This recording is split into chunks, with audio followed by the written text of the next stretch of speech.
Assalamualaikum warahmatullahi wabarakatuh. Selamat datang dan selamat berjumpa kembali di channel Gondes Mupi. Di video kali ini saya akan share di mana Najwa Shihab membahas tentang dunia perpinjolan ya, seperti didatangi DC lapangan, diancam DC lapangan atau diancam online oleh DC lapangan. Nah, Najwa Shihab di sini memberitahu ya cara kita melaporkan ke pihak berwajib, seperti kalau kita diancam lewat online atau DC lapangan pinjol legal marah-marah saat datang ke rumah kita. Jadi Najwa Shihab ini menjelaskan semuanya ya. Seperti yang kalian tahu, win rate kemenangan Najwa Shihab ini yaitu 99% ya. Bisa saja semua pinjol legal yang ada di Indonesia ini akan ditutup jika terus dibahas oleh Najwa Shihab ini.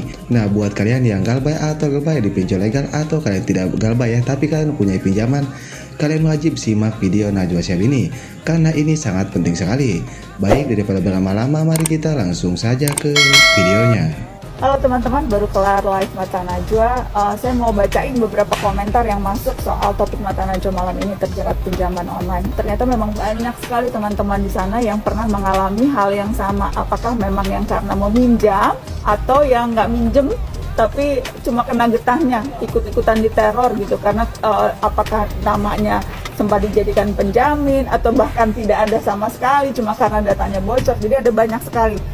Saya sering dapat orang lain yang ngutang SMS-nya ke gue, isinya mohon untuk pelunasan pinjaman atas nama si A, beritahu si A untuk menyelesaikan tanggung jawabnya. Ini juga seperti kejadian dengan Mbak Nafa Urbah yang tadi saya wawancara di Mata Najwa, kalau teman-teman nyimak. Ada juga nih, halo tim Mata Najwa, saya juga ada yang WA nyuruh kasih tahu teman saya untuk membayar pinjamannya, padahal teman saya nggak ada utang ke mereka. Gimana tuh? Ada juga yang saya pernah sampai sempat nonaktifin nomor sendiri gara-gara diteror terus. Siapa yang minjem, siapa yang diancam, tapi lama-lama mereka berhenti juga, mungkin karena nomor selalu nggak aktif, risih banget. Ada juga nih, walaupun udah terdaftar di OJK tapi tetap aja nggak aman, apalagi kalau udah lunas ditawarin minjem terus, sering nyekom telepon pula.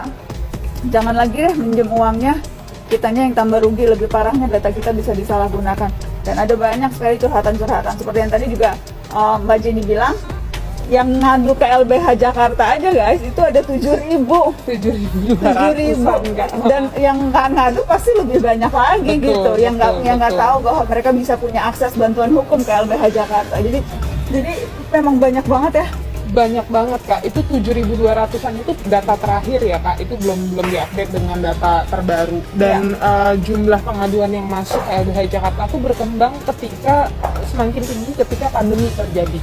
Gitu, karena nggak ada solusi, orang banyak di PHK, lalu kemudian hadirlah pinjaman online yang bisa menolong kebutuhan sehari-hari, perusahaan nggak rekrut orang baru, ya udah akhirnya jatuh ke aplikasi pinjaman online. Itu kan juga jadi masalah baru lagi ya gitu. Oke, tadi tuh jadi di ending Mata Najwa teman-teman, saya sempat bilang bahwa LBH Jakarta tuh sebetulnya udah bikin bantuan hukum self-help toolkit. Nah ini deh, aku mau nunjukin supaya teman-teman juga bisa download ini ya Mbak Jenny. Betul.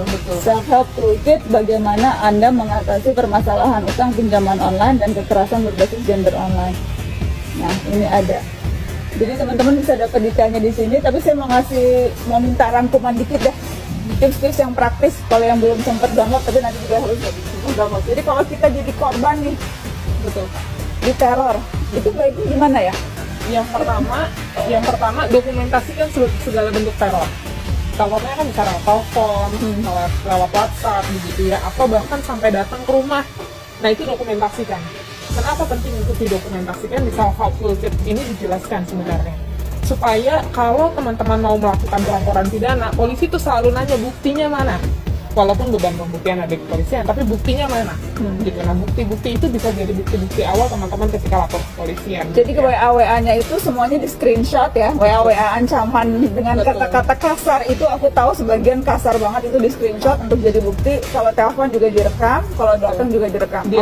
Difoto, direkam, kalau perlu sampai kepada kontak si debt collectornya di screenshot. Gitu, itu bisa jadi bukti gitu ya. Itu tapi kalau kita balas nggak? Kalau di telepon, di WA dibalas nggak? Atau nggak usah diangkat sama sekali? Di blok gitu? Persoalannya teman-teman pasti tahu, selama ini kalau direspon, dijawab, ada solusinya nggak? Nggak ada gitu. Prakteknya adalah teman-teman merespon itu cuma nambah stres, solusi nggak ada gitu. Jadi baiknya jangan digubris sama sekali? Nggak usah digubris, teman-teman langsung aja mengajukan restrukturisasi dan rescheduling Kak. gitu. Di situ kita bikin panduannya sampai draftnya, teman-teman bisa akses. Di situ teman-teman tinggal ganti detailnya aja gitu ya, restrukturisasi dan reschedulingnya, lalu kemudian kirimkan ke aplikasi pinjaman online terkait. Datang langsung, minta tanda terima, atau kirimkan dengan mekanisme pengiriman tertracking gitu ya. Oke, dan itu kalau memang kamu udah berhubungan dengan si pinjol ini, itu kamu kirimkan ke mereka. Biasanya itu apa responnya setelah dikirimkan? Nih gue udah masukin nih restrukturisasi dan rescheduling pinjaman online, biasanya responnya apa? Kalau respon debt collector biasanya mereka nggak nagih lagi, gitu. Karena si peminjam akan bilang atau konsumen akan bilang, saya sudah mengajukan restrukturisasi dan rescheduling, urusan saya sudah ke perusahaan, tidak lagi ke kami. Jadi sudah tidak lagi ditagihkan biasanya, gitu. Dan biasanya juga kalau di restrukturisasi dan rescheduling itu kan ditembuskan ke LBH Jakarta dan ke OJK juga ditembuskan, begitu. Jadi itu yang membuat debt collector tidak lagi menagih, gitu. Nah biasanya pun juga karena itu ditembuskan ke kita, Kak. Jadi setiap bulan sekali itu kita recap. Setelah kita recap, kita kirimkan lagi ke perusahaan aplikasi pinjaman online-nya, kita tembuskan lagi ke OJK. Gitu. Kalau yang nggak minjem tapi jadi korban seperti tadi tuh Nafa Urba, atau banyak banget nih orang yang juga jadi korban, ditelepon-teleponin padahal nggak tahu apa-apa, itu gimana? Nah dari situ sebenarnya kita bisa lihat ada dua kemungkinan, kebocoran data atau patut diduga datanya sengaja dibocorkan. Nah kalau udah kayak gitu, lapor polisi, solusi yang bisa dilakukan, gitu. Tapi sekali lagi juga perlu ada tekanan kuat sebenarnya ke aparat kepolisian kita. Nggak semua aparat kepolisian kita tuh punya perspektif yang clear soal itu. Jawabannya, oh ini perdata mbak, ini masalah perdata bukan urusan polisi. Itu banyak banget yang jawab kayak gitu.